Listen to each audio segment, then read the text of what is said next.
Olá, você está no Lapcast segunda temporada. Curta a página do Lapcast segunda temporada no Spotify e no Spreaker. Nessas plataformas, novos episódios serão lançados rotineiramente. Você também pode acompanhar os episódios da segunda temporada do Lapcast, assim como os da primeira temporada, no canal do Lap Unicamp no YouTube. Hoje, eu, Luiz Felipe Nogueira, estou aqui para dialogar com a professora Débora Fabiani. Tudo bem, Débora? Tudo bem. Tudo bom, Arthur? Meu outro companheiro que vai dialogar com a gente hoje. Tudo bem. Nosso diálogo vai incluir a pedagogia do jogo e Paulo Freire, grande pedagogo brasileiro, patrono da educação brasileira e que nesse 2021 completaria 100 anos se estivesse vivo. E a gente vai investir um pouquinho esse tempo, esses próximos minutos, nessa relação entre esporte e as concepções freirianas de educação.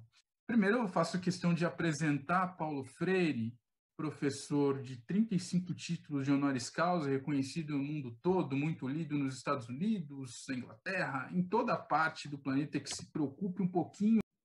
A gente vai propor um diálogo entre Paulo Freire e a pedagogia do jogo. A pedagogia do jogo, que é um objeto de estudo do Laboratório de Estudos em Pedagogia do Esporte, o LEP, que é uma ideia propagada principalmente pelo professor doutor Alcides Scaglia. Quando a gente fala em pedagogia do jogo, nós estamos nos referindo a uma abordagem didático-metodológica voltada à educação física bastante específica.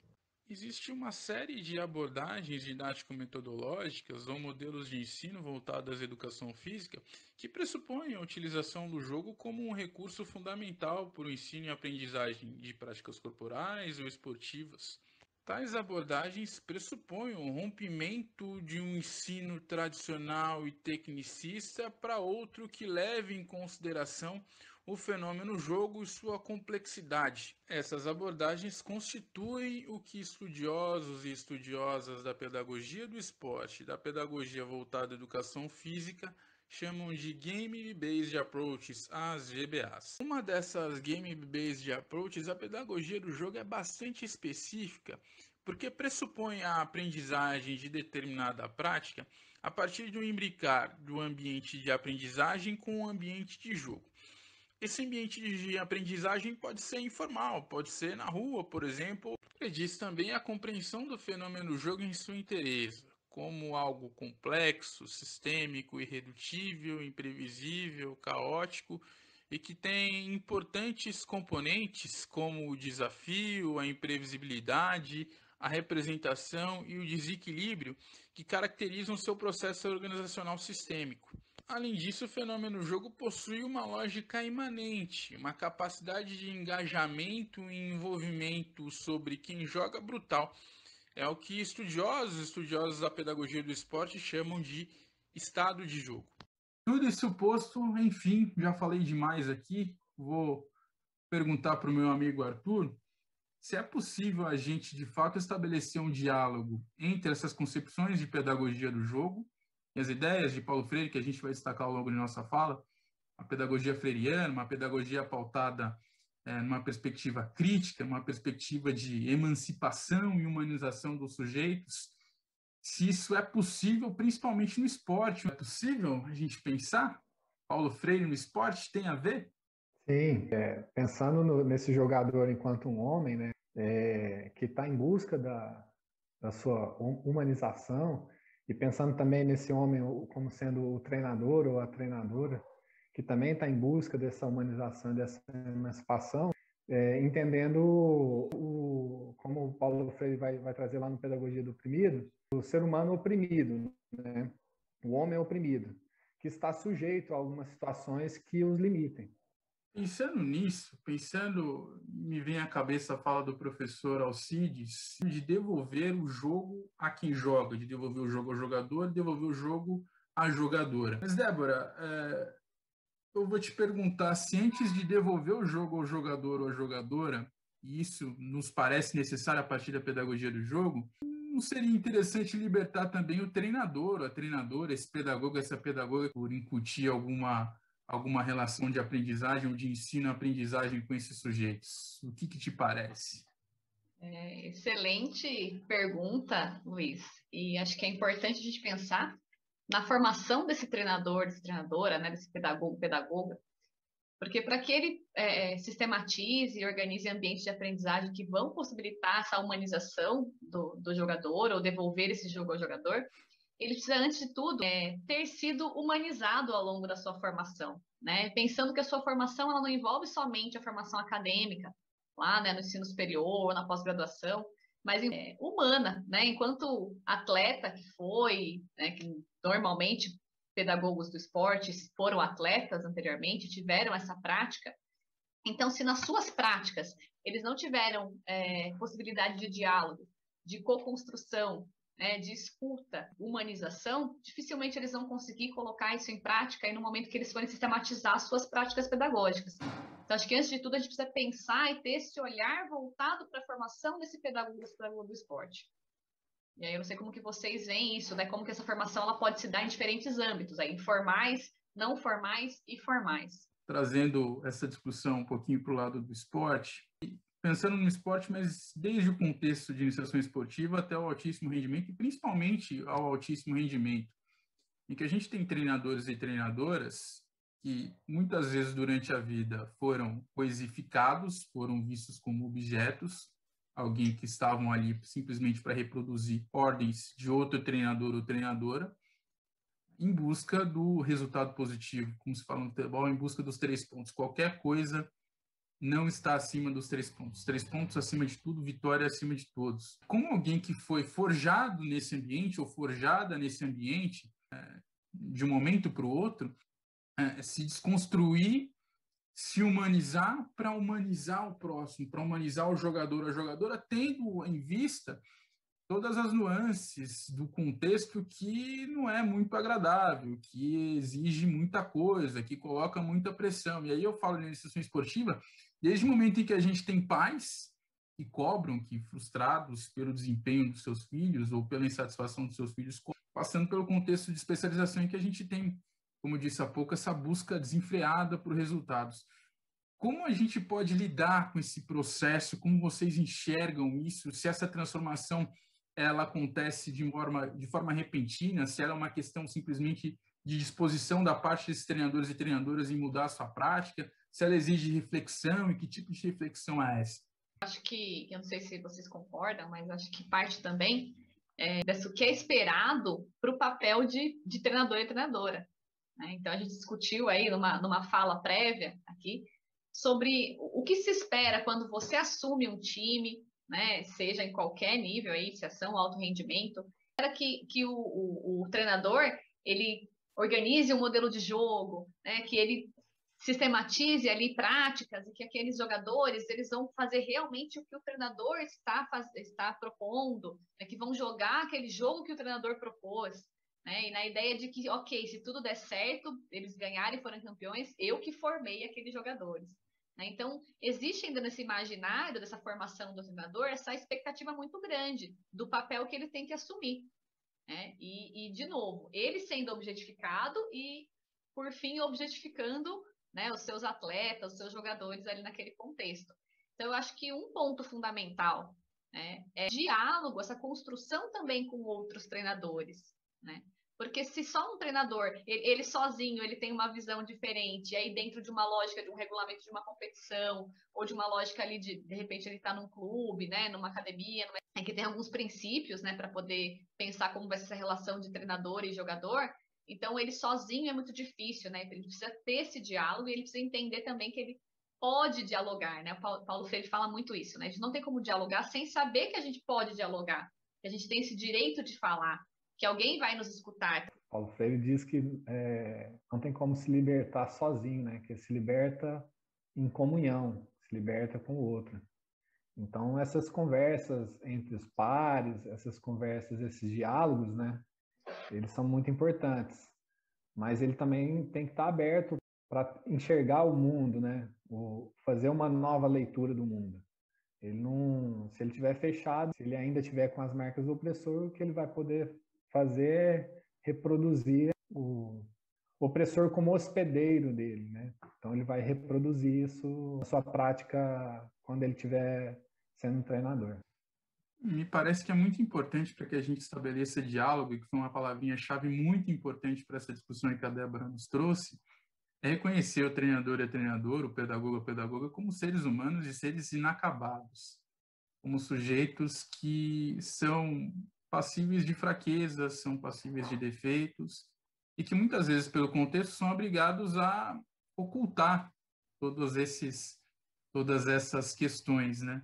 E a gente enxerga, principalmente no esporte, uma certa cultura sebastianista, em que se rifa qualquer treinador ou treinadora que não consiga os resultados, não consiga os objetivos que foram pressupostos, sabe-se lá por quem. E esse processo de humanização que Paulo Freire vem nos apresentar se aplica ao contexto esportivo, e falo do contexto esportivo, mas considerando o contexto pedagógico como um todo, e a gente também se reconhecer como pessoas que estão aprendendo a se desconstruir de contextos que não são interessantes, que foram oprimidos ao longo de toda a vida. Talvez uma questão que seja importante nesse sentido, além do reconhecimento, é não se satisfazer com a opressão que a gente sofreu para que a gente não reproduza essa opressão. Isso não é muito fácil. E é aquele negócio, né? Você tem a sua equipe, você vai aplicar o seu modelo de jogo, vai fazer com que os jogadores que você treina façam aquilo que você quer. E aí, pensando na pedagogia do jogo, isso é um tanto quanto opressor, cara. Isso é um tanto quanto violento, porque você está desconsiderando todos os saberes, toda a identidade do outro, tudo aquilo que o outro pensa, o que o outro é, para colocar as suas ideias, né? Acho que isso até dialoga um pouquinho com a concepção bancária de Paulo Freire, de você incutir aquilo que você quer, né? As tuas frustrações, os teus valores no outro. E não é bem isso. O próprio jogo é uma forma das pessoas se expressarem e colocarem para fora tudo aquilo que elas são. Isso quer dizer que a gente não tenha que controlar algumas situações. Porque, Luiz, o jogo ele pressupõe regras também, né? E acho que é importante a gente pensar que quando a gente fala de pedagogia do jogo, essa ideia do próprio jogador poder se expressar, entendendo aí o lúdico como liberdade de expressão, mas exige um esforço também para esse engajamento no jogo, né? Então, acho que é importante a gente conseguir entender de que maneira a pedagogia do jogo, possibilitando que esse jogador ele se expresse, né, e ele se esforce para também conseguir se engajar ali e superar os desafios propostos pelo próprio jogo, ele também consegue não ser objetificado ou coisificado, né? O professor ele vai organizar, sim, o ambiente de aprendizagem, ele precisa sistematizar, isso faz parte da prática pedagógica do professor, mas se propõe, né, fazer uma pedagogia do jogo que permita com que o jogador consiga se desafiar e fazer essa leitura ali da situação problema, né, e consiga resolver isso, eu acho que ele consegue também, ao mesmo tempo, se humanizar, se colocar ali naquele jogo, sempre em diálogo com as pessoas com quem ele está jogando. Então, acho que é importante também essa co-construção ali entre os próprios jogadores. Mas eu acho que um ponto que tanto você quanto o Arthur tocaram, do treinador, está muito solitário também. Acho que a gente tocou nesse ponto da revolução solitária. Então, muitas vezes a gente encontra alguns pedagogos do esporte, alguns treinadores que querem implementar uma pedagogia do jogo, uma pedagogia mais humanizadora, mais emancipatória, que não considere, né, que os jogadores, aí, os seus atletas, sejam recipientes vazios, né, só vão receber o conhecimento depositado pelo treinador, mas ele é muito solitário aí, então ele precisa dessa comunhão, essa tentativa de comunhão também com os outros treinadores. Acho que esse é um ponto importante. Os pedagogos do esporte aí, os treinadores, eles se reconheçam enquanto uma categoria mesmo, né? Que deve dialogar, que deve trabalhar suas contradições também, isso é importante, né? Ter consciência do seu inacabamento, mas ao mesmo tempo ter a consciência de que é importante a gente repensar as práticas e superar algumas contradições. Mas acho que essa tentativa de comunhão e não ter essa revolução solitária é importante. Eu concordo com o Luiz Felipe. A gente tem aquele anseio de ter uma equipe para treinar, o nosso modelo de jogo, nossa filosofia, e às vezes a gente não respeita os saberes, né? A identidade do próprio jogador, né? Então a gente não devolve o jogo ao jogador. A gente quer jogar o jogo para ele.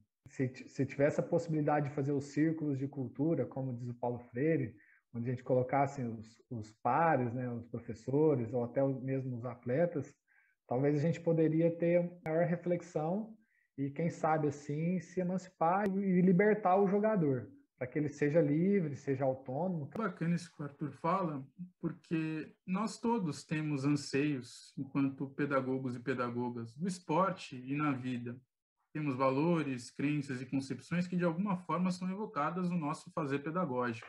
Mas não significa que a gente tenha que abrir mão totalmente desses valores, mas o modo como esses valores, o modo como nós pensamos determinado esporte, determinada modalidade e a própria vida, ela deve ser repensada de forma a não ser uma catequização de ideias, né? A não ser algo extremamente impositivo. Não é pecado a gente ter ideias, ter concepções e ter modelos de plataformas táticas, falando mais para o esporte, ou de alguma abordagem pedagógica voltada à educação física escolar.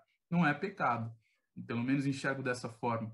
Mas o modo como a gente coloca essas ideias para os nossos alunos e alunas, jogadores e jogadoras, deve ser todo momento refletido, mas uma reflexão que seja problematizadora.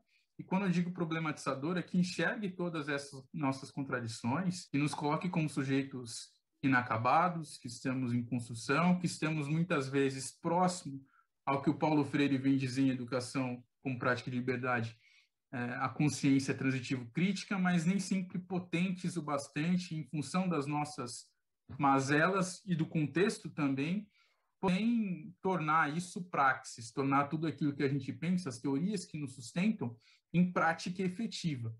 Aí caiu no outro ponto, eu queria saber um pouquinho da Débora sobre a ideia do fatalismo. O fato da gente estar aqui conversando, dialogando sobre essas dificuldades do professor, da professora, do treinador e da treinadora, que até são bem intencionados, mas não conseguem a todo momento efetuar essa prática que desejam, não significa que ele tenha que utilizar esses argumentos como um álibi para, já que nunca vou conseguir, deixa como tá. Vamos deixar, é difícil mesmo, vamos entregar e tudo bem.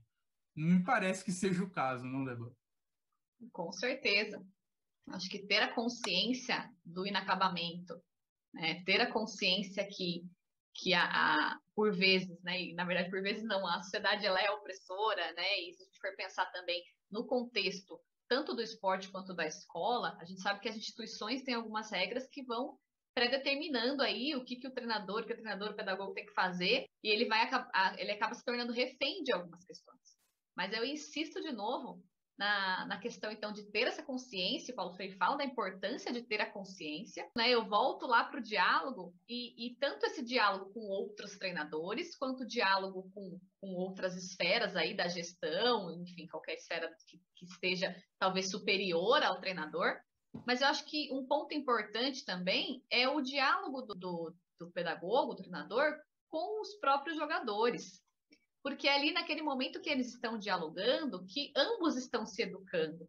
Então, acho que é importante a gente ter essa ideia, né? Porque a gente vem lá com o que é esperado para o treinador, para a treinadora, né? Esse papel de ele ter o seu time, né? O seu grupo ali de jogadores. E, ao mesmo tempo, se ele não desce dessa verticalidade, né? E vai para uma relação horizontal ali com os jogadores, estabelecendo um diálogo com eles para, ao mesmo tempo, eles se educarem e juntos também perceber, né, a opressão ali da sociedade, né? Quais características ali estão contribuem ou fazem com que a gente tenha determinado tipo de comportamento.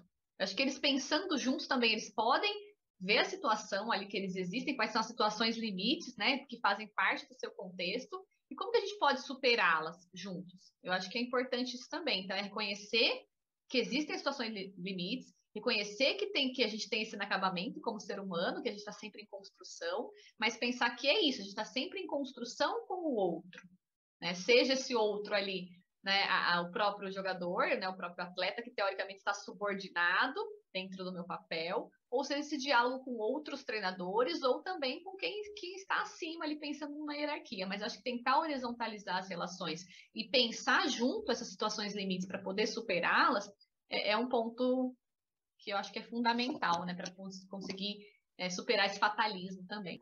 A partir do diálogo, trazer a consciência do que o jogador ele é um sujeito, não um objeto. E ele sendo um sujeito, ele pode ter uma intervenção na prática, né? Ele não está ali só para reproduzir algo. Só que essa consciência, ela não é do dia para a noite, né? Tem que ser trabalhado, tudo. E aí eu queria te perguntar, né, na escola, a professora tem que trabalhar também essa questão de sujeitificação dos educandos, né? Importante, o próprio Luiz tocou num ponto da praxis, e aí você agora trouxe para a escola. Paulo Freire defende que essa ideia da praxis, ação, reflexão, ação. Ao mesmo tempo que eu preciso dialogar a minha praxis, eu preciso sempre estar refletindo sobre ela, né? E refletir sempre para que eu consiga transformar essa praxis. Então, é a ideia dessa praxis, ação, reflexão, ação constante. Né? Então, sempre dialogando. E na escola, a gente encontra muitas das contradições que tem no esporte também. Né? Muitas dessas questões do que é esperado. E eu falo por mim também, né? Eu vim do esporte e eu sou professora na escola hoje. E o quanto, quando eu viro professor e eu tenho a minha turma, né, e eu quero ali implementar e organizar os ambientes de aprendizagem, e ao mesmo tempo, quanto a gente tem que tomar bastante cuidado para não coisificar, para não dar tudo pronto. É muito fácil fazer isso. É muito fácil fazer isso. Né? Se a gente não está constantemente refletindo sobre a nossa praxis, a gente não consegue ter uma prática transformadora, né? Não consegue ter uma prática humanizadora, emancipadora dos nossos atletas e, no caso da escola, dos nossos alunos. Todos os envolvidos aqui na conversa têm o pezinho no esporte, mas a Débora fala da educação física escolar, que é um ambiente que ela conhece muito, e aí eu pego esse gancho para dizer que, para Paulo Freire, a educação é um ato político. E aí eu vou me ater mais especificamente ao esporte. Há um certo ranço entre associar esporte e política. Essa relação me parece bastante óbvia. Né? Há política em tudo, e a gente não está aqui, e é a distorção que mais ocorre, não está falando de política partidária, ou de candidato A, B, C, ou de político X, Y, Z. Mas todos nós praticamos política todo dia. E o esporte é uma forma de evocar essa manifestação política. Seja você colocando a boca do trombone, para usar um jargão popular, ou seja você se colocando como neutro ou não se manifestando. O treinador e a treinadora, o pedagogo e a pedagoga, são educadores acima de qualquer outra coisa.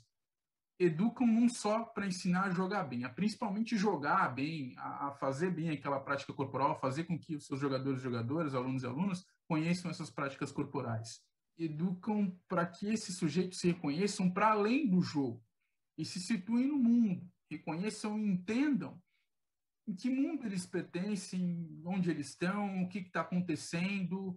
Por isso é impossível desvincular um fenômeno tão popular como o esporte no mundo todo, e aqui no Brasil, não falo só do futebol, outras modalidades também populares, não tem o mesmo alcance do futebol, é verdade, mas que são populares, me parece, não sei o que você, Arthur, não sei o que você, Débora, pensam, muito importantes para que também a gente trabalhe essa educação para além do jogo e trabalhe questões que vão ao encontro da emancipação e da humanização desses sujeitos, para a libertação deles. E aí a gente falou um pouquinho dessa libertação do treinador e da treinadora, do pedagogo e da pedagoga, mas para que esse jogador e jogadora também se liberte não só no jogo, mas na vida, e seja alguém capaz de se manifestar, algo que não é tão comum assim no ambiente esportivo, e eu falo mais do contexto brasileiro, muitas vezes porque os atletas têm muito medo de ser reprimidos, é verdade, mas porque são incapazes ou não são influenciados, não são estimulados a isso durante toda a vida, desde o seu processo de iniciação esportiva, seu processo de constituição enquanto pessoa, até chegar ao alto rendimento. Que tem o modelo de bom homem, né? Então, que o Paulo Freire traz. E aí os jogadores, eles têm que seguir esse modelo de bom homem. E o modelo de bom homem é aquele que não tem consciência política, que vai ser submisso, que vai aceitar a opressão. Eu ia complementar com a cultura do silêncio. Eu acho que tem tudo a ver com o que você falou, Arthur. O quanto a gente vai elaborando, construindo uma cultura do silêncio, porque o conhecimento ele é unilateral, né? É como se só, no caso, trazendo para a escola ou para o esporte, só o professor, só o treinador tivesse esse conhecimento, e ali, junto com a cultura do silêncio, vem a ideia da concepção bancária também, né? Então, de que só o professor tem o conhecimento, só ele tem o saber, e que ele vai passar esse saber, e que eu preciso só receber, né, de forma bem passiva, e não posso me manifestar, né? Então a gente vai fazendo esse condicionamento, né, do oprimido pelo opressor. Sem perceber, muitas vezes, o próprio professor e treinador, ele vai tendo uma formação de ser coisificado, objetificado e não humanizado, e muitas vezes ele se torna o opressor. E ele vai perpetuando essa cultura do silêncio com seus jogadores. E esses jogadores vêm perpetuando também essa cultura do silêncio, e muitas vezes, se eles se tornarem professores e treinadores algum dia, dificilmente eles vão conseguir se libertar disso, né? Então, como que a gente pode quebrar, né? Como a gente pode modificar essa cultura do silêncio, como a gente pode... E aí a gente volta defendendo de novo uma pedagogia do jogo, né? Uma pedagogia que emancipe, que humanize, que faça com que as pessoas entendam que elas têm voz, né? Mas que elas podem ser escutadas também. E volta lá para o diálogo. Eu só posso ter diálogo a partir do momento que eu tenho a consciência de que eu posso falar, né? De que eu posso dialogar também. Só para completar, a gente está falando aí muito de coisificação, né? Também tem a questão da domesticação. Esses sujeitos eles acabam sendo domesticados. E é curioso que em outros países, né, fazendo essa relação que o Luiz Felipe trouxe entre o esporte e a política, em outros países, alguns atletas e até algumas associações, elas se manifestam de forma política. Temos o Black Lives Matter, né, na NBA, em algumas outras ligas lá nos Estados Unidos. E no passado do futebol brasileiro nós tivemos lá a democracia corintiana. E hoje essa cultura do silêncio ela tenta ser implantada novamente, onde os atletas não podem expressar as suas posições políticas. Não se manifestar é uma forma de se manifestar, ainda que a gente entenda que muitos deles são tolhidos. Mas a gente tem visto aí alguns atletas da estirpe do Lewis Hamilton, da estirpe da Serena Williams, e fomentando discussões muito interessantes no que diz respeito às questões étnico-raciais. Eu queria pegar a fala da Débora nesse sentido, que recuperou a pedagogia do jogo, e como a pedagogia do jogo se encaixa nisso tudo, para além do próprio jogo jogado, mas o jogo enquanto manifestação de uma cultura, de quanto manifestação do saber daquele menino, daquela menina, daquele adulto ou daquela adulta que está jogando. Quando a gente fala de pedagogia do jogo, quanto ela pode ser emancipatória, a gente não está pegando de uma vez o futebol de alto rendimento, que é uma representação da burguesia hegemônica e que manifesta valores neoliberais que vão totalmente de encontro, que confrontam tudo o que Paulo Freire diz. Mas quando a gente entende o ensino desses esportes, dessas modalidades, a partir da perspectiva do jogo, talvez a gente encontre ali um espaço muito interessante para levantar essas identidades, essas culturas que muitas vezes são oprimidas. Você respeita a cultura daquele indivíduo para que esse indivíduo se reconheça e possa não ter vergonha nenhuma de assumir quem ele é. Acho que isso passa pela ideia da experiência, né, de corporificar, né? Então, a partir do momento que eu experiencio, que eu vivencio também essas práticas, sigo, né, ao mesmo tempo que eu vou, é uma prática sempre dialogada, sempre refletida, sempre problematizadora dessas questões sociais, eu consigo compreender e ter cada vez mais consciência. Ele fala muito do pensar certo lá no Pedagogia da Autonomia, e que o pensar certo ele não pode estar desvinculado do vivenciar, né? Eu preciso, isso tem que ser corporificado, eu não posso somente falar para o meu jogador, para o meu atleta, para o meu aluno que ele precisa pensar certo, que ele precisa agir certo, se isso está desvinculado da minha própria prática e da prática que ele está vivenciando. As ideias freirianas não instrumentalizam o professor, e sim dão a ele uma visão de mundo e de justiça social. A pedagogia do jogo também pode ser vista dessa forma. Me tocou muito, me chamou muita atenção a coragem e a capacidade das mulheres que compõem a seleção brasileira de futebol feminino, as jogadoras mais especificamente, em protestar, em se manifestar contra os casos de assédio sexual e moral que envolveram o presidente da Confederação Brasileira de Futebol recentemente. É um caso que tem sido bem reverberado pela mídia nos últimos dias. Foi bastante simbólica aquela faixa levada no momento em que se cantava o hino nacional brasileiro em um jogo internacional fora do país, com os dizeres assédio não. Muitas delas ali tinham bem mais a perder do que a ganhar, e eu me refiro a financeiro, a possibilidade de boicote da própria confederação, mas mesmo assim exerceram o seu dever político com uma causa importante, com uma causa que é fundamental e que precisa ser debatida por pessoas públicas como elas. É fundamental para que a gente pense uma educação humanizadora, para além das questões técnico-táticas. E o jogo não pressupõe só as questões técnico-táticas, pressupõe também isso. O jogar não fica só dentro das 4 linhas. O jogar vai para além disso. Débora e Arthur, nós conversamos um bocadinho. Infelizmente, o Deus Cronos está batendo a porta. Eu vou ter que passar para as últimas falas de vocês. Ok. Bom, uma das coisas que mais me chamou a atenção na pedagogia do diálogo é o amor ao próximo, o amor àquele sujeito que ele está ensinando. A outra, a humildade, porque sem humildade não tem como ter mudança. E a terceira coisa é a fé no outro e a esperança de que possa mudar, de que tudo possa mudar. Muito bom, Arthur. E aí eu vou voltar aqui, né, como a gente discutiu bastante, tanto esse foco na formação desse, quem é esse treinador, esse pedagogo e como ele vai se relacionar com os outros, com os jogadores, né, para ser uma relação humanizadora e emancipatória. Então ele precisa também se reconhecer como inacabado, mas não com esse fatalismo, né, que a gente muitas vezes vê. Então eu vou finalizar aqui com uma frase da Pedagogia da Autonomia, que Paulo Freire fala assim: gosto de ser homem, de ser gente, porque sei que a minha passagem pelo mundo não é pré-determinada, pré-estabelecida, que o meu destino não é um dado, mas algo que precisa ser feito e de cuja responsabilidade não posso me eximir.